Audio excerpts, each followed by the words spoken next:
Hey, what's up guys? Welcome back to Rule of Two Review. My name, of course, is Rob, and thanks for tuning in because today I'm going to be conducting another Q&A. Pretty excited about this. The last one I did was a lot of fun and was surprisingly pretty popular. You know, I had a lot of questions come to me and I had a lot of people check out my answer video, and people really seemed to dig that and appreciate it. So I was really excited to do this. Today is actually going to be really fun because I have a good amount of questions to go through.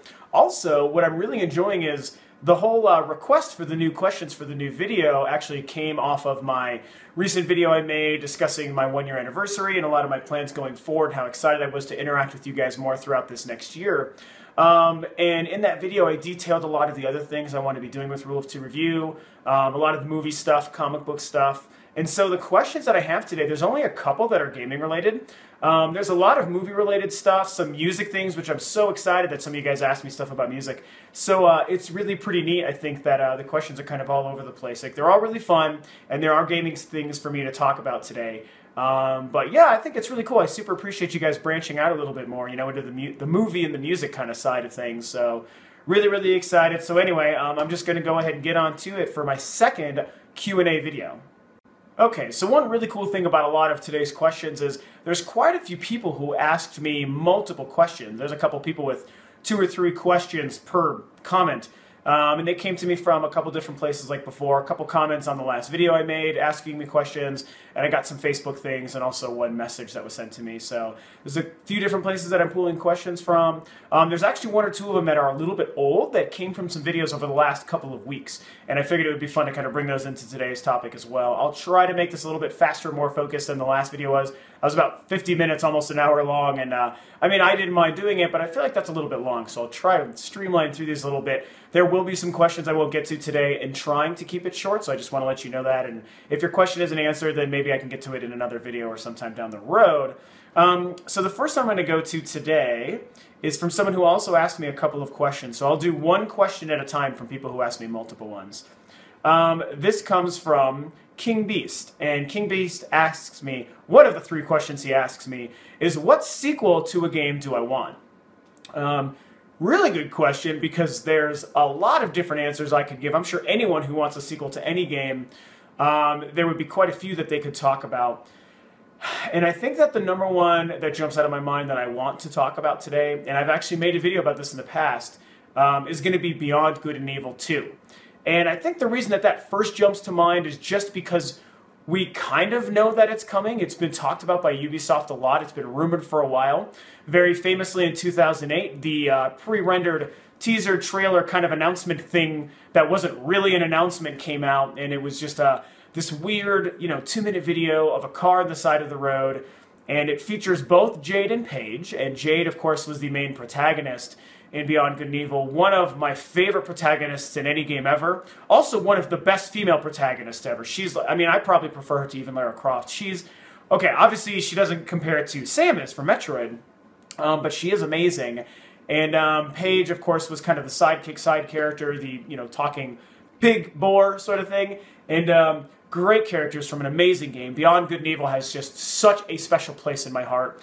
One of the probably top 5 or 10 sixth gen games that I ever played, and probably one of my top 10 games ever. Really fantastic. And so that teaser came out in 2008, and it was really exciting because they never really announced it as Beyond Good and Evil 2, but it was just obvious what it was. So, you know, everyone got really excited because Beyond Good and Evil was a very popular, well-received game. Didn't sell super well, but it reviewed great, and everyone who played it loved it. So that was exciting, and then nothing ever came of it. And then rumors about the game existing and then not existing, and, you know, ramping up development and then getting canceled outright kept coming and going. There was a leaked video of some gameplay a couple of years ago too, maybe 2010 or so. And so all those things are really exciting, and we never have gotten the game or a confirmation. Late last year, we did get something from Michel Ancel of Ubisoft, who was the creator of Beyond Good and Evil, also did Rayman and a couple other things. And he kind of said and confirmed that the game is now finally getting ready to be coming, maybe for some time this generation. So now the PlayStation 4, Xbox One, Wii U generation, 8th gen. So the last thing we heard in any sort of semi-official capacity was that the game is finally getting ready to start major development and hopefully come out sometime in the next couple of years. So that's kind of the #1 game I would like to see a sequel to. There's a lot of other things. I mean, you think of like storied franchises, like of course I'm waiting for the next Metroid game. We know a new Star Fox is coming. We know a new Zelda's coming. We know a new Gears of War is coming. Things of that nature. Of course, I'd love a Metroid Prime 4 specifically. There's so many answers to that, but I think Beyond Good and Evil is a good case because it's now 2 generations old, and it's also not quite yet a series. It literally would be not a new entry in a series, it would be a sequel, because it's only one game right now that is, God, what was that, 2004, I think, was when that game? 2003? Maybe 2003, actually. So the game's now over 10 years old. We are due for a sequel. They've talked about the sequel. It seems like at some point before the end of all times, we'll finally get that game. So if I could think of one game, that's what it would be, Beyond Good and Evil 2. Okay, next question comes from someone who I've had a lot of interaction with over the last couple months on Rules to Review, and I don't know how to pronounce his name, his or her name. Shannon Hall? I'm going to call it Shannon Hall. Maybe Seenan Hall, but I think it's Shannon Hall. Also asks quite a few questions, and so I'm going to get to another game-related one here. And he asks a pretty simple one. He says, he or she, sorry. Shannon Hall says, do you think I should get a Wii U? I sort of want one, and I already have a PS4 and Xbox One. So, my obvious answer to that is yes, you definitely should get a Wii U. I really like and appreciate the fact that you have 2 of the 3 current-gen consoles. As somebody who only in the last couple of months purchased both a PS4 and an Xbox One, I'm loving them both. I enjoy having all 3 myself, but it's pretty obvious that I'm going to say the Wii U is my favorite console. I'm a Nintendo guy. I love Nintendo, as evidenced by my Soul Calibur 2 thing right here, which a lot of people ask me about. So I think that Nintendo and their hardware is just, they always make the best hardware. And the best, to me, doesn't always have to mean most powerful. I think that that's what people confuse about when it comes to hardware, technology, and especially in the gaming space. It's not always about power. It's about efficiency, and it's about what it allows us to do. And I just think Nintendo is the best at that. You know, if anything, you have a PS4 and an Xbox One, 2 great systems. There's a lot of good games to be excited for in the Xbox One. Not so much for the PlayStation 4 yet, but we know eventually we're going to be getting the Uncharted's, the God of Wars, Little Big Planets this year, you know, things of that nature. So it's going to be a great system. Bloodborne early next year. So, you know, you have those 2 systems, but for all intents and purposes, they're fairly similar. So you get a PS4 and an Xbox One, you have 2 systems with a very similar library that do a lot of the same kinds of things, and they both have 2 regular traditional controllers. They're great controllers. The Wii U offers 2 amazing things that the other 2 do not offer. They offer, of course, the first thing obviously is Nintendo's franchises. So Nintendo very famously has the best first-party stuff. You get your Zelda, your Metroid, your Mario, your Pikmin, your Smash Brothers, Mario Kart, Star Fox next year, so many great things. A lot of also other exclusive, you know, Xenoblade Chronicles X is technically a Nintendo game. So, and then of course you get other great third-party exclusive things like Sonic Boom and Sonic Lost World, Bayonetta 2, Wonderful 101, Zombie U, plenty of other great things. You get such a unique library with the Wii U, and so that's probably the most important thing. The other thing is, of course, the gamepad, and I think the gamepad is fantastic. If you haven't really spent much time with it, trust me, you play the right games that do good things with the gamepad, you're going to be in great shape, and you're really going to discover why it's a good system. So, you know, in summary, if you enjoy a PlayStation 4 and Xbox One for what they are, then you would definitely enjoy a Wii U, because if anything, it's going to stand out against those other 2 systems. You're going to have some unique gameplay experiences and unique controlling experiences with the gamepad. So it's going to really justify its price. It's also the least expensive of the 3. It's $300. So, you know, that's definitely my thought. Again, I'm a Nintendo fan, but I also like all things gaming, so I feel pretty good saying that the Wii U is definitely something you should own. So great question. Okay, we're going to get into a music question now, which I'm pretty excited about. This should be fairly quick. So, Soccer81894. Soccer81894, that's the user. He asked me my thoughts on the Foo Fighters because they say that they are his or her favorite band. So, favorite rock band. Great question, because I love the Foo Fighters. I'm not so overly familiar with a lot of their work. I've got a couple of their albums, and I've never, like, dedicated a whole lot of time to knowing their entire catalog. But I do think that they're one of the greatest examples of a late 90s and now 2000s grunge rock band. Of course, I'm sure that you're asking because I've talked about it a few times. I am, of course, also a professional musician. As a drummer, a professional drummer of 20 years, well, professional 15, playing for 20. I think that Taylor Hawkins is actually one of the few weak links of the band, Taylor Hawkins being the drummer to Foo Fighters. He's good, he's very solid, he's just very to the point. He doesn't do a lot of creative things. He's perfect for their music, and that is the most important thing. So in that respect, he's a great drummer. He doesn't excite me as a drummer, he's just good for Foo Fighters, which is pretty basic, straightforward rock.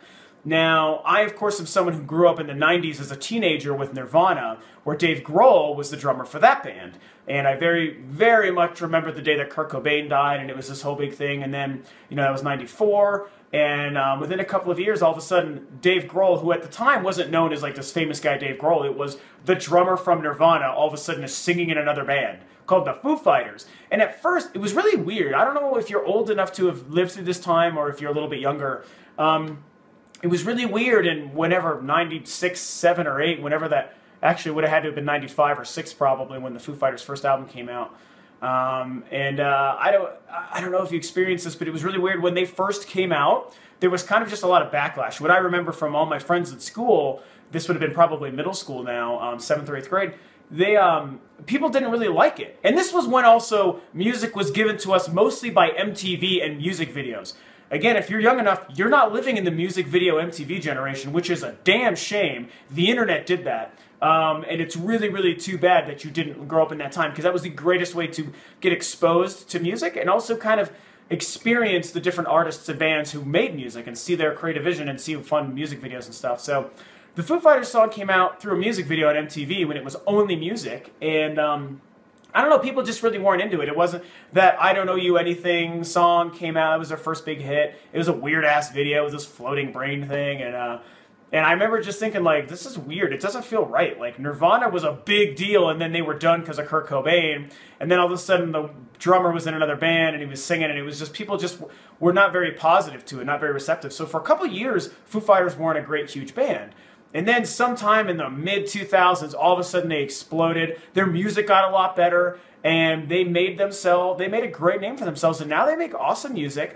Here's the thing, my closing thought on the Foo Fighters and why I actually really appreciate them.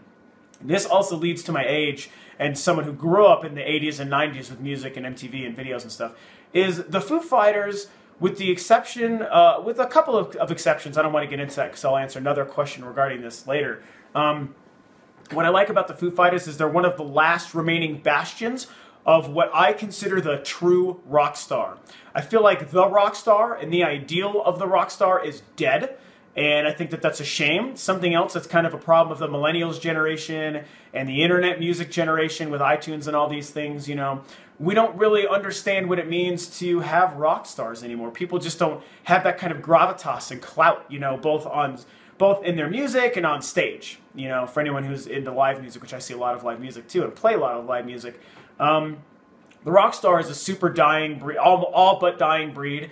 And the Foo Fighters, and especially Dave Grohl, they really have that air of being a rock star. Larger-than-life rock musician, a hero, a god of music, you know. And that was a great thing from when I was growing up as a kid, and, you know, the 90s, 80s and 90s music and rock stars, man. That was a great thing, and that's all but dead, but the Foo Fighters and Dave Grohl specifically really kind of keep that alive, and I think that that is a wonderful thing that music needs, the world needs, and music fans need. So, long story, not very short. Really great taste with Foo Fighters. I'm glad they're your favorite band. They're not my favorite, but I do really, really enjoy Foo Fighters.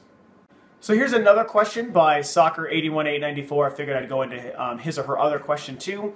My thoughts on the Luigi's Mansion game, basically on Luigi's Mansion. So I freaking adore Luigi's Mansion. The first game on the GameCube in 2002, that was a launch game. I spent so much time with that, and it was gorgeous. It was a great showcase for the GameCube in that new 6th generation when it was brand new. And me and my roommate and my best friend at the time played the hell out of Luigi's Mansion. I beat it a couple times. What I really remembered loving about it was just the ambience. The atmosphere was so cool and clever. I loved the music, creeping around that house, unlocking different areas to go through. Luigi's like subtle whistling and interactions with like the music and like the environment and stuff. It was just an amazing style and a great, great game. I also own Luigi's Mansion Dark Moon on the 3DS. Also a great game, and it's one of those weird things where by all intents and purposes, it is the better game because it looks a little bit better being on newer hardware, and I mean, it sounds better, and there's also way more to do. There's a couple of mansions to go through. So there's a hell of a lot of content, way more content than in the original game. However, I still prefer the original game. And part of it may be nostalgia, I can totally admit that. I think the other part of it is the fact that it doesn't split the game up into all these different mansions and locations. I feel like it's more focused. I actually enjoyed, very similar to how I feel about the Resident Evil games, I've talked about this before too. I actually enjoyed just the more focused effort of you're in this one mansion, this one place, and it's huge and there's more to explore and uncover, and you don't deviate from that. By splitting it up into different mansions in Dark Moon, you get a lot of different unique locations, but you're playing within smaller areas of these different mansions, and so you're just doing a couple areas within each one, and that is great. So Luigi's Mansion 2 is a great game. I love it to death, don't get me wrong. But I just enjoyed the more focused experience of here's just one mansion that is huge and just do a bunch of shit and slowly unlock more and more areas within so that you've uncovered the entire thing. And so Luigi's Mansion, I think that both games are amazing. I prefer the first. I have very fond memories of that when I bought my GameCube after the first couple of weeks when it launched. So yeah, you know, another really great question. I like talking about old games. So yeah, Luigi's Mansion is fantastic. All right, we're going to get into my first movie question for today, which I'm really excited about. We're actually going to come back to Sean and Hall. And Sean and Hall asks me, am I looking forward to the Battle of Five Armies? Sean and Hall also mentions that they just got themselves a map of Middle-earth to prepare themselves. Fucking A. Awesome. Good call. You can always use a map of Middle-earth. That's a very smart thing. So I am dying inside with anticipation for the Battle of Five Armies. So in love with the Hobbit trilogy so far. The Middle-earth saga, everything Middle-earth and Tolkien and Lord of the Rings is amazing. The Lord of the Rings trilogy is probably my second favorite collection of films of all time. Obviously, this Star Wars is my favorite, and so Lord of the Rings is right behind that. The Matrix is right up there too. So Lord of the Rings, those are perfect movies, and Peter Jackson has done an amazing job. And The Hobbit is a little bit more of a controversial thing because not everyone is in love with what they're doing. Some of my friends who are huge Tolkien fans, most of them love it, but I have a couple who are also a little bit down on the idea and not loving the way they're being put together as a trilogy with all this extra added material, created characters. They feel like there's a lot of bloat to the story and extra things added that aren't necessary. And it's weird because I understand that idea and that complaint for anyone who has that complaint. I can't really tell you that you're wrong, but I just don't see it. I don't agree. I love what they're doing. Honestly, the more Middle-earth we can get on screen, the better. I've never read the Lord of the Rings books, but I have read The Hobbit. It's been a really long time. I still own it. I have read that. Great story. Also grew up with the old 70s cartoon film. I watched that a lot as a kid too.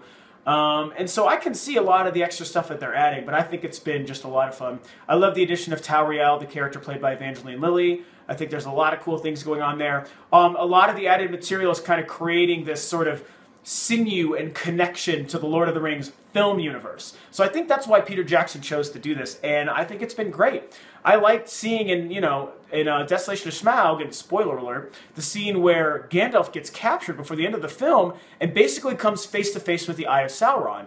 That was amazing, and it really makes me wonder how that's going to play out in the next film and how they're going to make it seem that by the time you get to Fellowship, Gandalf has no real idea that Sauron is back. He gets the ring, realizes there's something goofy with it, leaves it with Frodo, and then goes to research and then realizes, oh my god, that's the one ring, Sauron is back. Very strange, because in the Hobbit story, Gandalf knows that Bilbo has that ring. He knows that it makes him invisible, but doesn't really understand that Sauron has any sort of connection. So that's created for the film universe, which is awesome. I love seeing this, but it's already been established come Fellowship that Gandalf doesn't really have any inkling about Sauron being back. So I'm really going to be curious and excited to see in the Battle of Five Armies how they're going to write that into the story, that Gandalf sees Sauron, like literally fucking sees Sauron, and just doesn't even know what's going on. So I don't know. So there's going to be a lot that has to play out. I'm loving having Legolas back. I don't care about the haters, you know. It's been implied in a lot of the other Middle-earth appendices and in the Silmarillion that Legolas and the Elves of Mirkwood are around, and he should be around, so it's okay that they added him. It's a great connection to the original character, so who cares? Long story short, yes, cannot wait. Right now, my favorite film of the year is X-Men Days of Future Past, and I feel like the Battle of Five Armies or Interstellar are the last remaining bastions to potentially become my favorite movie of the year. And I think that Battle of Five Armies probably will. So, yeah, that's it. Great question. I love talking about the Hobbit stuff. So, yeah, Battle of Five Armies, can't frickin' wait. Okay, here's another very current and relevant question from Dragon Swords 15. Great name, I like that name. Dragon Swords, I always want to say he or she, or he, but I don't want to say he in case it's a she. So to anyone out there, I hope I don't offend anyone gender-wise. I'm just kind of going to assume that everyone is, I don't even know. So I'm just going to try to go by names. So, Dragon Swords 15 asks me, I actually lost the question for a minute, sorry guys, asks me, which Bayonetta game do I think is better after I beat all the game? Basically, I think after I beat both games is probably the question they're asking. It's worded a little bit funny. So I have now beaten Bayonetta 2, and I beat Bayonetta 1, of course, back in the day. I'm going through the Wii U version again right now. They are both so freaking good. But there's no doubt that Bayonetta 2 is a better game, you know, for a lot of different reasons. There's one thing about Bayonetta 1 that I do prefer, but when it comes to the games overall, I just feel like the story is more engrossing, and the combat is that much more improved. It just feels so much better. And visually, what I really like is, and I talked about this in my playthrough of the demo, how much more it pops. It's even just being somebody who's really colorblind, even I can see how much more vibrant the color palette is in Bayonetta 2. That's probably the reason it makes that much of a difference. The first game is a very pretty game, but it's way more muted and bland in its colors, and it just doesn't pop off the screen the way Bayonetta 2 does, because you go to so many different varied locations in Bayonetta 2, and there's a lot of daylight scenes, there's a lot of like cityscapes and sunrises and sunsets, and just there's a lot more color going on, and even in the enemy variety there's also a lot of that too. So I definitely appreciate that. I just feel like Bayonetta 2, the improvement to the weapon system, way more weapons to earn and buy and purchase and play with throughout,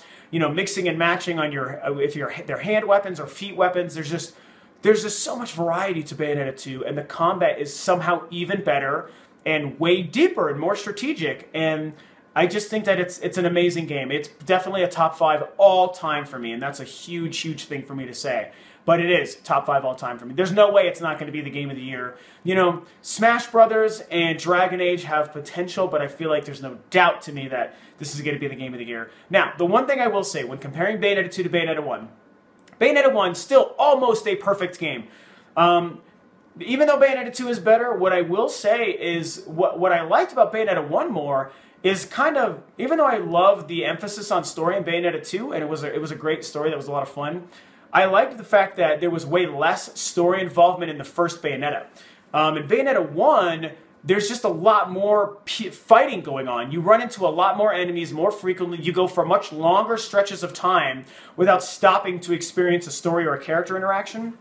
And although, like I said, that stuff is great in Bayonetta 2, it happens just a little bit more than I would prefer. And maybe that's because the first game set the precedence of you only very rarely run into story moments. And so you go for, like I said, huge stretches of time fighting a lot of different enemies in Bayonetta 1, and I actually prefer that. And when it comes to Bayonetta 2, because the combat's even better, it kind of hurts just that much more that we have to break the action so many times for this little story thing. And I just feel like there are way less waves of enemies you run into in Bayonetta 2. And that's a shame, because it's kind of just a backhanded compliment. It's basically saying the combat's so good in Bayonetta 2, I wish I did more of it. And it's kind of a shame you didn't. So, you know, that's kind of my feelings on those two. Overall, both are amazing games, but I definitely have to say that Bayonetta 2 was the better of the two. So, great question. Okay, here's a question from YouTube user Black Bullet. Black Bullet asks, please make a video explaining in detail everything I know pertaining to Nintendo's new Quality of Life initiative. Now, initially when I read that question, I was like, okay, like I could probably make a pretty good video about that. Then I realized there really hasn't been a whole lot of information, so making an entire video on that might be a little bit difficult. So I decided to just answer it here today. Of course, the initiative, it sounds like a really interesting thing where they're trying to do something that there's going to be improving the, I mean, it's so simple, improving the quality of life for people. And here's the thing. There's only one piece of information that recently came out about this that is a confirmed actual thing. Everything else is still a mystery. Now, what I really think the Quality of Life initiative is something that actually isn't meant to be gaming related. So when the news first kind of came out a couple of months ago, a lot of people were confused and sort of down on the idea, and it's like, what is that about? It just doesn't seem right, yada, yada. And I think the reason is because it was gamers talking about this. And I know that Nintendo is a gaming company, so it makes sense for us to be thinking about it and talking about it. And I certainly am curious. But my theory, and this is only just my personal running theory, is that this is going to turn out to be something that honestly isn't meant for the gamer. I don't think that that's the purpose. I think that what they're trying to do is sort of do something away from gaming, similar to how, I mean, if you draw the comparison to Sony and Microsoft, Sony doesn't do just gaming. They have a division that's gaming, and then they do lots of other things, granted relating in technology and electronics. Microsoft, same thing. They have the Xbox gaming division, and then they have everything else that's computer and electronics and software and all this other yada yada. So I feel like this is going to be Nintendo's version of that, their first foray into something that isn't gaming related. And what's really neat is that they're not doing other technology and tech, probably because they know there's already too much of a stronghold on that market, especially with their direct gaming competitors, Sony and Microsoft, let alone, you know, Apple and all these other people, all these other companies that do different technology things. So they're like, why are we going to make into other electronics? And what's really cool is the thing that they're branching out to is something that is actually meant to be positive for people. I think that that's really cool. They could be the company to do stuff like this. And it could be, I mean, I really shouldn't even attempt to guess what they're going to be doing. I don't know, things that are good for your back or good for your heart rate, you know, going back to when they were trying to do the vitality sensor. Maybe they're turning that idea into a different idea. That's not going to be something to connect to your Nintendo video game platform. It's going to be a whole separate device or a whole separate thing. That is not, it's going to be like, Nintendo is going to become branded as a video game company and also a health quality of life company where they make these different, you know, different pedometer type things like they've incorporated into like the Pokemon pedometer and into the 3DS technology, you know, things that are about how much healthier can we be. Now, here's the one thing that we do have confirmed from them, and this is just in the last week or two I found this information. I think it was Iwata talking to investors about this, that they're already working on and planning on releasing some sort of device or program that is going to monitor the sleep rates of people. So, and something that is going to go into cloud storage computing.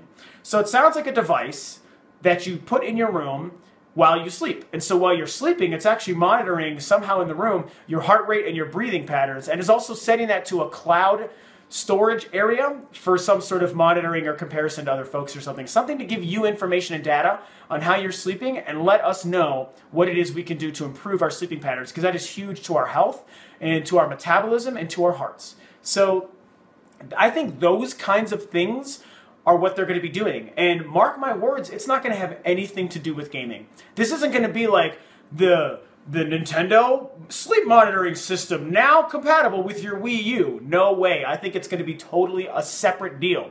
Like I said, Nintendo the video game company, Nintendo the health company. I think that is what we're going to be seeing. You know, branching out into other ideas that is both going to hopefully make more money for the company, which could then feed into the gaming division, as well as literally be improving people's lives. I think that that's really cool. So that's kind of the whole thing on what I know and understand and think about the quality of life initiative. So that's a really good question. I hope that you get to see the answer in this and not look forward to a regular video, because like I said, until we get more concrete information, I don't think there's enough content to really make a whole video about. So those are my theories, and that's what we know so far. It'll be really interesting to see what they do going forward. So yeah, like I said, thanks. That's a really great question. Alrighty, and no surprise here, I'm sure we're getting pretty long in the tooth in this video. I know it's got probably well over 30 minutes at this point. I'll see once I edit it together. So I'll try to speed through these a little bit quicker now, which of course I suck at. So King Beast, going back to King Beast, asks me two other questions, and I'm going to do them both here together. First question is, what is your favorite food? And you know, I probably should have thought about that before I actually answered this. I don't know that I have a favorite food. I just have things that I love, and I love everything, you know. Gosh, I don't know. I love sushi, and I love cheeseburgers, and I love sandwiches, and I love pizza. So those are all really, really great things. I'm actually a healthy guy. I do a lot of exercising and working out. Playing drums keeps me in shape. So I'm very much about being healthy and being in shape, and so I try to eat very, very healthy.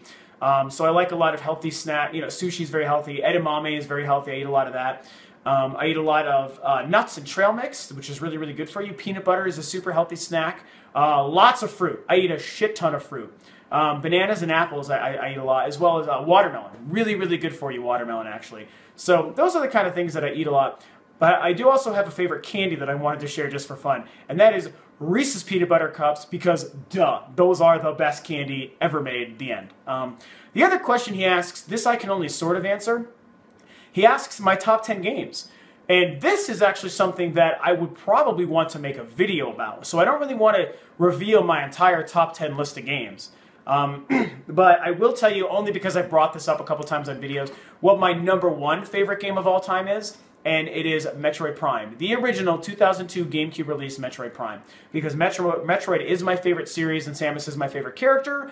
Obviously, there you go. Obviously, my favorite character. That's a great game, by the way. I know people hate a lot, but that is a really great game. So Metroid Prime is my favorite game. There are other games you would see probably on a top 10 list for me. I mentioned earlier in this video, Beyond Good and Evil. You would definitely see Resident Evil 4. You would definitely see The Wind Waker. And a couple other games that I probably don't want to spoil. I mentioned Bayonetta 2. I don't want to get too much more in detail because I wouldn't want to spoil it for when I finally do put together a top 10 list. So that's one. Look forward to sometime maybe next year after the new year in 2015. I'll finally probably get down to making a video where I talk about my top 10 favorite games of all time. But yeah, that's a couple of answers. So nice random questions. Thanks for the questions. Okay, going back to another music-related question, also coming from one of my oldest users. I've talked about him a couple times in the past. YouTube user Michael Kelly asks me, actually he asked me in he asked me both on a video and on Facebook, so I'm actually going to do the Facebook question. So, because he kind of answers my question in this question.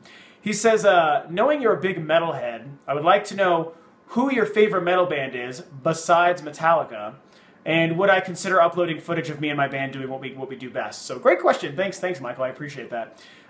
So as far as the band goes, I will probably post a song or something pretty soon. Since I have a move coming up, actually, my current band is not really going to be continuing anymore, which is really sad. I'm going to be finding a whole new music project when I move, because I'll be leaving the state that I live in currently, Colorado. So I thought about maybe uploading a song at the end of this video. I may or may not do that. We'll see by the time it actually gets done, but probably not. I think I'll do something later where, yes, eventually, Michael, I will make sure that you and anyone else out there interested can hear my band, the style of music we do, and basically hear what I sound like when I'm playing the drums. But my favorite band, yes, I am a huge metalhead. I am a heavy metal guy. I like a lot of genres, but metal is definitely my thing. My current band is a metal band. My favorite band of all time is Metallica, so you're definitely right on that one. They are my absolute favorite band. They are the last true rock stars we will ever see, as I alluded to with my Foo Fighters question. They are the last kind of musicians and personas that we will probably ever see in the music world ever again. I think that that's sad, but I think it's really great that my favorite band happens to be a band that I can consider the last true rock stars ever. So they inspired me to play music. You know, Lars inspired me to play the drums. And you can crack jokes about that all you want. Lars is a great drummer. He was a pioneer in his day, so I will always love and respect Lars and all of Metallica for that. They are the reason I love music. They are the reason I decided to pick up and play music on my own. So, you know, thank you guys so much for being the band that you are. They have a new album coming out in 2015. Can't wait. If you haven't seen the film Through the Never, it's amazing. You should definitely check it out. Now, besides Metallica, my favorite band is one that I would think a lot of people who watch Rule of Two Review might not be familiar with, because they're a very particular kind of metal band. That is a band called Between the Buried and Me. I highly recommend you research them if you like metal, but be warned, because they're very, very progressive and experimental. These guys do not believe in 4/4. They kick that shit right out the door. They are so wonderful. Blake Richardson, the drummer, is probably my favorite human being ever. Oh my God, it's insane listening to him and watching what he does. The entire band are virtuosos of what they do. So very experimental stuff, very progressive, kind of a musician-friendly kind of band, because they're so good that it takes a lot of times a musician to appreciate the kind of music that they write. But if you like metal, give it a shot. You're going to get a lot of, you know, very aggressive metal vocals, and you're going to get a lot of really clean vocal harmonies and melodies. So there's a lot of great things going on there. They make songs that are 10 to 15 minutes a piece, and their last 3 albums, their last 3.5, because they have 3 albums and an EP, and they're all meant to be listened to from beginning to end continually. Like, they literally are concept albums, where from the beginning of the first track to the end of the last track, you have a like one continual story, one continual piece of music that leads itself from song to song. It's amazing to listen to. So definitely check them out. So my favorite, great questions. I love talking about music stuff. I like talking about Metallica, my favorite band of all time, but my favorite current band is easily Between the Buried and Me. So if you're not familiar and you like metal or you want to branch out a little bit, go and check them out because they are amazing. Okay, I've got these narrowed down to the 3 final questions. And each one is a little bit lengthy, so this video is probably going to be over an hour long. So, I knew it when I started the video. I always make long videos, especially when it comes to answering questions. But hey, you guys asked me a bunch of great questions, and I appreciate it. So I'm going back to Dragon Swords 15 asks me a really interesting question that I'm very excited to talk about. This is movie related. He asks me, do I agree with Angry Joe's thoughts on the Batman vs. Superman movie? And he wants me to discuss more of my thoughts on the movie. So... all right, I have a lot to say on this, and it's very interesting you bring up Angry Joe's thoughts because he kind of kickstarted my initial feelings about the film, which is very interesting. So that was a really kind of cryptic coincidence. So I love Angry Joe, and I love his video where he discussed Batman vs. Superman. I am very excited about the movie. So my thoughts on the movie are that I can't wait. I think it's going to be great. I mentioned before, I loved Man of Steel. I think Man of Steel is a great kickoff to this new DC universe. Henry Cavill is a great Superman and Clark Kent, and I think Zack Snyder did an amazing job, great director for this universe, and I'm really excited to see where it goes going forward. Batman vs. Superman. Batman v Superman, Dawn of Justice is the full title.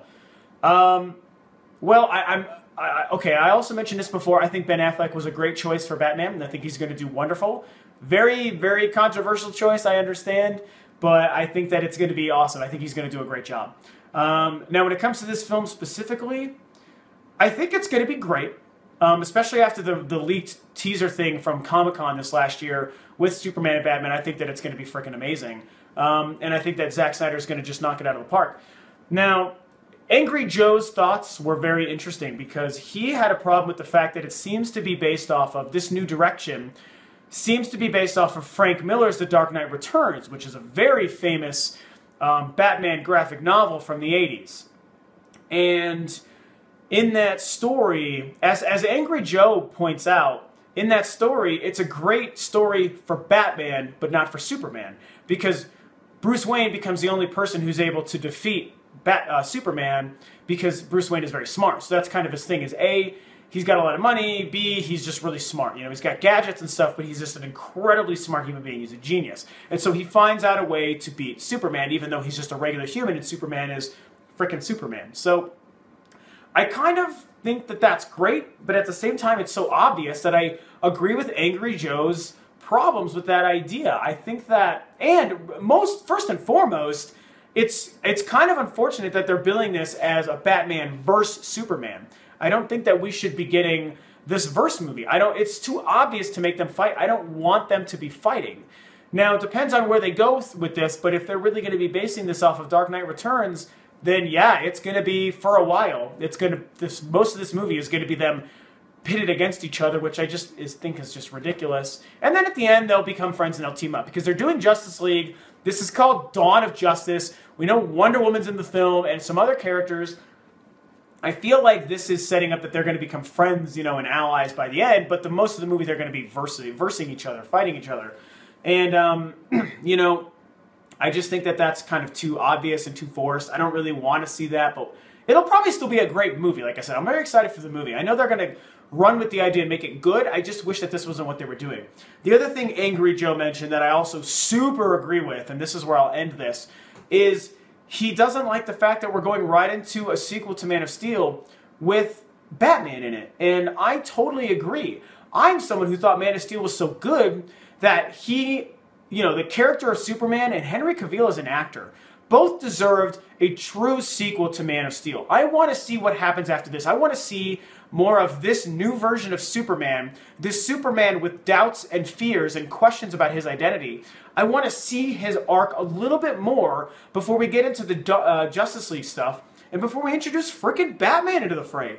It's almost like Batman's being used as a crutch, and it's like, all right, we get it, Batman's awesome, we all know it, but let's wait a little bit. Let's give this new Superman time to breathe and find his persona and his arc on screen before we get into this larger picture of Justice League and fucking Batman. So, again, I'm not dissing Batman, and I'm not even dissing this film because I think it will be a great film. I just think that we should have first gotten, just like Angry Joe says, we should have first gotten Man of Steel 2, whatever that would have been, and then gotten the Batman vs. Superman movie or the Justice League stuff. So I think it's too bad that they're going right into the Justice League thing and bringing in Batman. It just almost seems too quick and too forced.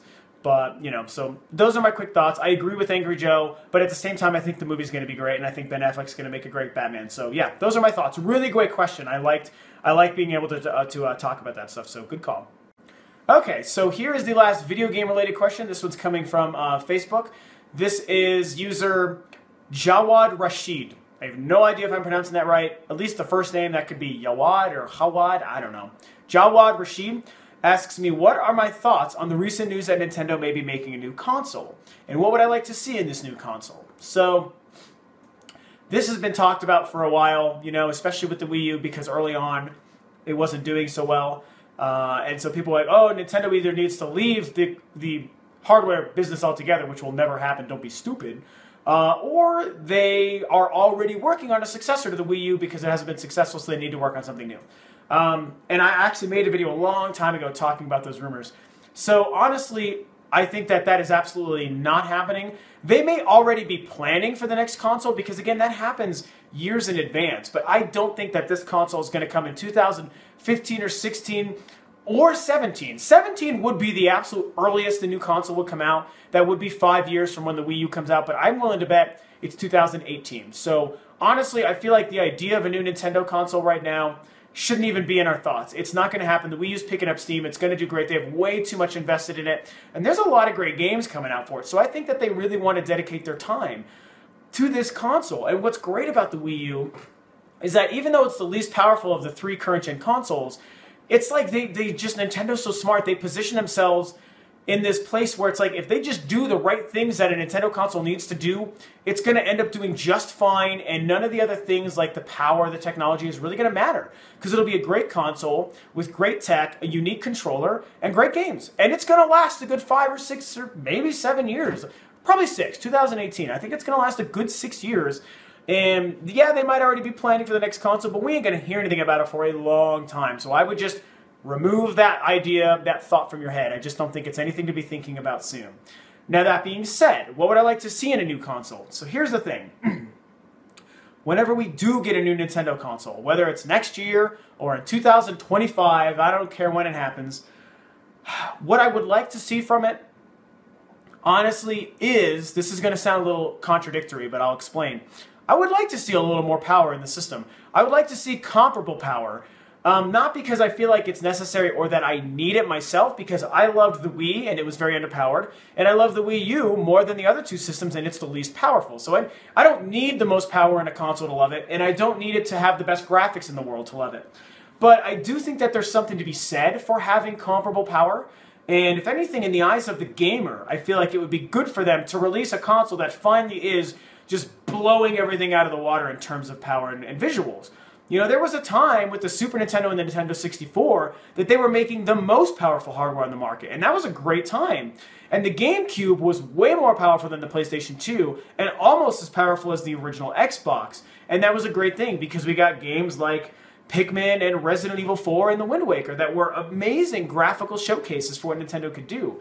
So even though I don't need that stuff to love a Nintendo console or any console, I would still like, for the sake of like their what's the word I'm looking for? Just the way that they present themselves to the gamer, and for the sake of just seeing Nintendo come out and just kill it in the technology department, I would like that next system to come out and maybe be the most powerful. I would like them to show everyone in the industry and show the competition, hey, yeah, your Xbox, you know, 10 million and your PlayStation 5 is really cool, but check out the new Nintendo console and look at that. It's way more powerful than even what you guys have.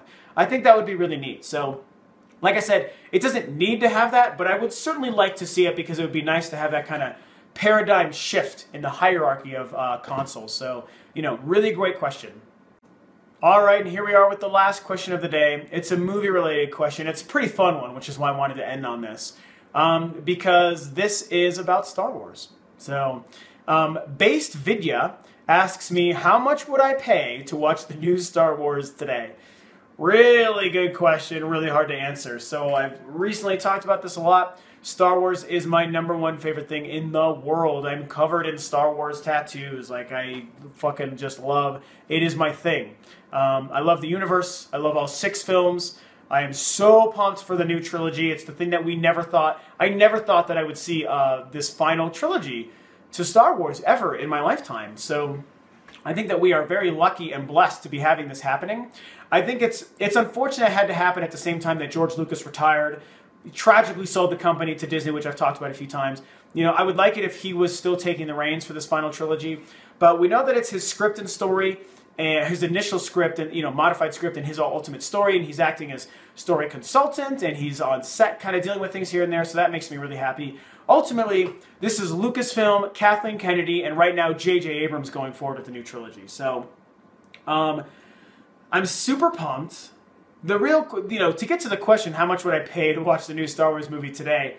I would both pay $1 billion and I would both pay nothing, because I also kind of just want the film to just be out when it's ready. So I feel like even without George Lucas involved, I think J.J. Abrams was a great choice to take the reins for this first film. I like that they're not doing the same director for all 3. I think that that's pretty cool. I like the choices going forward for the next movies. I think that they've made really good choices with the directors. But I don't know. I just feel like J.J. Abrams is going to do such a good job with this film. I love the prequels, so I don't mind the overuse of CG in those films, but I definitely like the fact that he's going to a lot of practical effects. So I'm hoping for a nice, good balance between the practical and the CG effects. So I think that because of that, I want them to just take their time with this movie. So I would kill to be able to see the movie today, but I also get so excited for the anticipation and the build-up that I don't really want to get in the way of that either. And I want to be able to see it when it's time, and we have months and months of anticipation whenever that first trailer comes out. I think that there's going to be just really a lot of cool, exciting things to see and to wonder about and theorize about the first time we see it on screen. How is Luke Skywalker involved with the story? How is the Skywalker legacy going forward going to be involved? The trailers are going to give us good, inklings into what's going to be going on there. And I just really like the slow burn of we know it's coming and we're waiting and it becomes harder and harder to wait. But that makes it so much better once it finally releases and we can finally see it. So I think that it's going to be the greatest movie of all time. I just cannot wait for Episode 7. I can't wait to just even find out what it's going to be called. And it's good because it's going to give us a really good idea of what this new trilogy is going to be about and where it's going to be going, you know, because I have some theories about what they could do, but because they removed the expanded universe from the traditional film canon, it's going to be, you know, they kind of have carte blanche with what they can do. Who knows if kids are going to be involved or not, and who the new Skywalker is going to be in this new trilogy, because I do feel like we're going to continue with a third lineage of the Skywalker legacy. You know, we started with Anakin Skywalker, which goes into Luke Skywalker, and now we need to go into another Skywalker. And there's been Skywalker children before, but again, they've been removed from the canon, so who knows what's going to be going on there. So that kind of answers your question. More than anything, it's like I'm less worried about when I can see it. I just want it to be the best film it can be. And I just, you know, I don't mind the wait, because that's kind of what makes it the most exciting for me. So like I said, Star Wars is my favorite thing in the world, and we're so lucky and blessed to have this new trilogy happening that I just can't wait for it to come out. So really, really great question, and I'm glad I had a reason to talk about Star Wars on today's Q&A. All right, and that's it. So thanks for tuning in again to this Q&A. I tried to make it fast, and I feel like I probably made it much longer than even the previous one was. But hey, you know, like I said, you guys asked a lot of great questions. I love that I had music and movie-related things to talk about today, comic book stuff as well as gaming. I liked covering a broad spectrum of things, you know, so that was really a lot of fun. Of course, I appreciate your dedication to Rule of Two Review and the fact that you guys like asking me questions and hearing me talk about them. So I cannot thank you enough for the questions and your support of the channel and of myself. I'm closing in on 1,000 subscribers, so keep a lookout. I'll be doing some other fun things once that actually happens. You know, but for now, thanks again, you know, for tuning into the questions, and I'll catch you guys next time on another regular video for Rule of Two Review.